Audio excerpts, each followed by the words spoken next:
This is Royally Obsessed, a look behind the velvet curtain and commemorative plates at the lives of people whose obsessions fill their homes and social feeds. This is my Diana room, it's my pride and joy. There is a tendency to pick sides when it comes to modern royal watching. So you camped out outside the Lindo wing for 1 month? 1 month. I would like to meet Camilla. She's the woman that saved the monarchy. Oh, getting rather warm in here, isn't it? Join me, Afia Hagan. God save the King, and God save the Queen, and God save the King. As people express their passions in Royally Obsessed.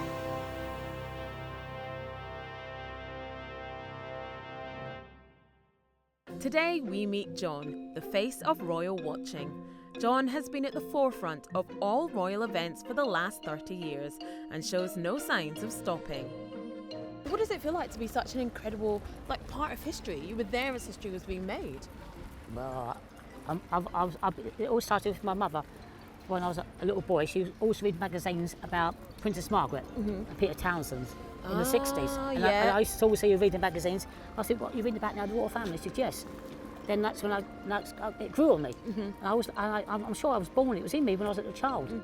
His commitment to supporting the royal family by camping out for weeks on end has made him the poster boy for international news interviews and the personification of royal super fandom. What was the first big event that you came to here at Buckingham Palace? The very first, The first big event. The first one was when the late Diana Princess Wales passed away. Right. 31st of August 1997. Yeah. I came down here on that day. Yeah. I couldn't get any flowers. I did manage to get a newspaper. And even standing on the day, they actually printed the evening stand for the first time on a Sunday. Right. Then I gave my respects. I went to the Palace, said my prayers. I went to St James' Palace, said a prayer. Then I came back the next day, I think, or the day after. Yep. And I brought flowers with me. And I laid them out at St James' Palace. And I'm sure when I went there one day, when I looked at St James's Palace chapel, I could see the candles flickering on from the glass window. Oh. Yeah, I remember that very much. It was very poignant to me. Yeah. Thinking, oh, she's there, I'm here. Yeah. What was it about Princess Diana particularly that drew you to Buckingham Palace and to St James's Palace? Because other members of the royal family have passed away before her. But what was it about Diana, Princess of Wales, that you thought, I have to be there, I have to be part of this? Well, she was in everybody's hearts around the world. We all know that. And I have to be honest, she's one of the very few born with two hearts. One for herself and one to give to people. And that includes Her Majesty Queen Elizabeth II. She had two hearts. And that's what drew me, what she did, her charity work, and also connections with the people. As she said, she didn't rule by the rule book. That's what she said. That's her own words. Tell me about meeting Queen Elizabeth II at the Diana Memorial Fountain opening. I had a crown on me, and a union top on. And somebody said to me, I had some flowers. Somebody said to me, the Queen's coming over. Do you think you can have one of your flowers? I goes, of course you can. So I shared about 5 or 6 flowers with other people. Well, that's very kind. I said, have one to give to the Queen. I thought, the Queen can't be possible. So the Queen came up to me, and I looked at her and I didn't know what to think. I thought, oh no, what am I going to do now? The Queen's coming to me, the Queen of the United Kingdom. So I said, I had a bunch of flowers here, roses, red roses. I said, Your Majesty, this one's for you. This is one for the Duke of Edinburgh. This one's for Prince William. This one's for Prince Harry. And she went for the names, because I had a couple short. She goes, William, Harry? I'm sorry, Majesty, I'm short of flowers. So John, tell us, the coronation this year in May, did you camp out? Who were you with? And where were you? I was outside opposite side of Clarence House, and we was there for 10 days. We're the first ones to get there. On the 5th of May, day before the coronation, King Charles went on a walkabout. And he approached us, he approached my friends, and he came up to me. I said to him, we're ever so proud of you on your coronation day with your Queen, and we'll always be there for you. And what did he say to you? He said, thank you so much. And he gave me the King's touch. He went to me like that. I didn't know at the time he gave me the King's touch. I only saw the footage later. I thought, I can't believe he's giving me the King's touch. John, you were telling us you camped out for 10 days during the coronation, but what's the longest stretch of time you've ever camped out to see the royal family? That was at the Lindo wing. Okay. when That's where all the royal births births are happen. there. I've been to all the births, and the longest one was Princess Charlotte. It was almost, I think, about a month. 1 month. So you camped out outside the Lindo wing for 1 month. 1 month. And in that 1 month, I got tanned. Everybody thought I was from a different country. One day it was 30 degrees. We thought that the baby was going to be born, and me and my friend Maria and Amy was in the pin.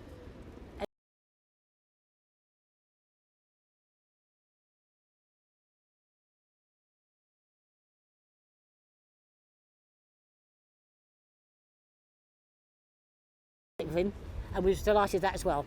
So John, tell me about when you met Prince William. Yes, this is very, very special. It's never been done, and it will never be done again.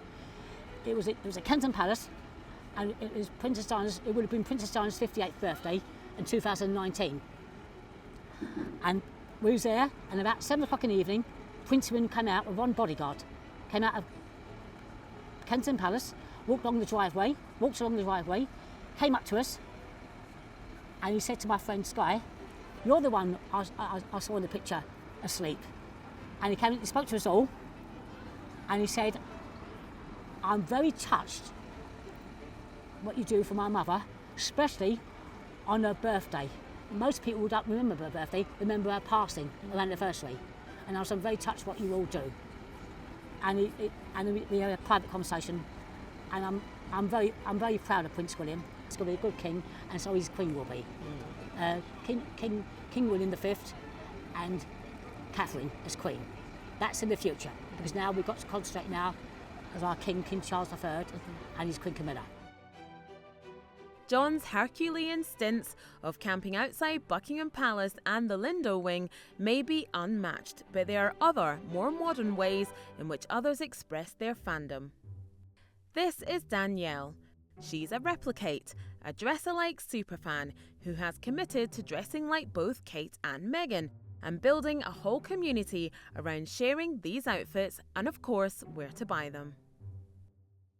First time I started liking the royal family, the Princess of Wales, Catherine, came along, back in 2011 when they were engaged. Well, that's when it really kicked off. And that's when I really got interested. It started to become more, the news they started to talk more about them in the news over here. And, that's just when it really became interesting. And I was looking for somebody that I could emulate, that had style. By that time I had to start actually dressing up every day in the office. And so I was kind of clueless on how to dress appropriately, and she was basically becoming a style icon. My favorite of course, the Issa blue wrap dress that she wore on her engagement. I will have to say that, that is definitely one of my favorites. There's not one specific favorite. I mean, I love the blouse that I'm wearing right now is the Gucci blouse that she's worn a couple times. No, I mean, there's multiple. It's really hard for me to pick out specifically one piece because there's specific blouses, dresses, blazers. There's ones that I love of each category, and I can't just say, yep, specifically this one. I didn't really, Diana, of course, that was that really broke my heart and everything with what happened there, but I really didn't pay much attention to that. But it was really the Princess of Wales that got me interested in the royal family. I'm pro Meghan and pro Catherine. I know that's probably fairly rare, but that's because I have been able to form my own opinion on both of them. And I try to be very neutral and understand what is being written about them in tabloid articles and so forth is, other people's opinions. And it's not actually fact that is being written about them. So you have to take everything with a grain of salt. No, I love the royal family. That's why I went to my honeymoon, and that's why I chose London for my honeymoon in 2013, 10 years ago. I mean, we don't have anything like that here in America, so it's really cool to see something like, to be a part of that. And I do have just English descent. My family does come from England, even though, it was over 200 years ago. But, I've always loved the royal family. I don't see it as an obsession. I see it as a hobby. There's people that enjoy collecting stamps, people that enjoy collecting coins. I enjoy collecting clothes. Okay. It is a way for me to provides me with a creative outlet. Every morning I get to wake up, I get to put together an outfit, maybe one that Kate has worn, or I take pieces that Kate or even Meghan or other European royals have worn, and I put them together and make a mix and match outfit. But, that's just my passion that I enjoy. It's collecting clothes. I love purses, clothes, and shoes, so just like some other people love stamps and coins, and, those are their hobbies, or sports, Danielle may be a dress-alike, but as seen in our previous episode, we meet Guy Ingle, the UK's best King Charles lookalike. While Guy may not be a conventional superfan, he does live a unique experience associated with arguably one of the most recognisable people on the planet. Well, actually, I started out doing the old Prince Charles in 1987 with a chap called Tom O'Connor, God bless him. And then I sort of contacted lookalike agencies. I've been doing entertainment and sort of DJing and comparing. Contacted lookalike agencies, and then they said, well, we'll give you a go. So I've spent many years doing the Prince Charles, and now one's the King Charles III.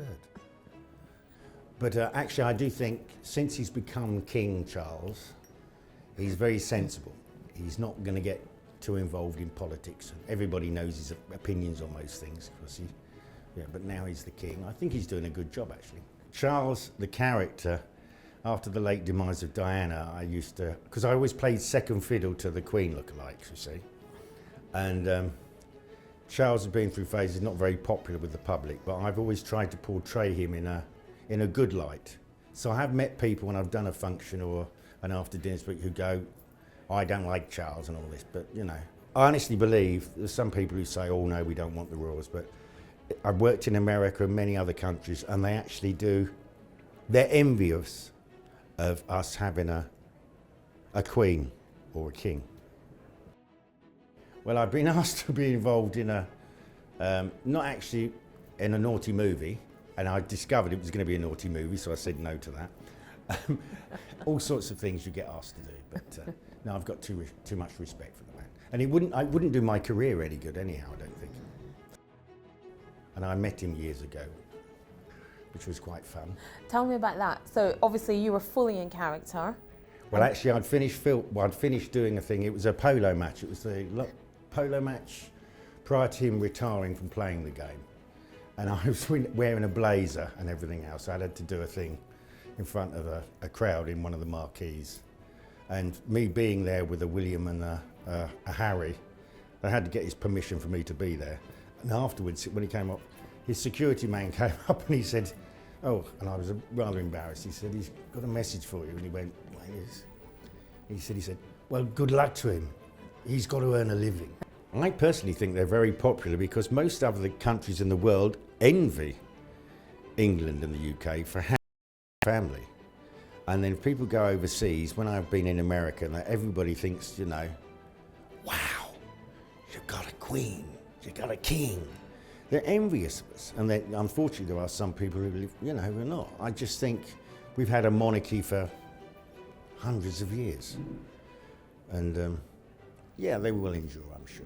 It's been quite the journey meeting everyone across the spectrum of royal fandom. So, which type of fan are you? The monarchist, the superfan, or will you be camping out for the next royal engagement? Whichever way you want to show your love to the royals, remember, we're all slightly royally obsessed.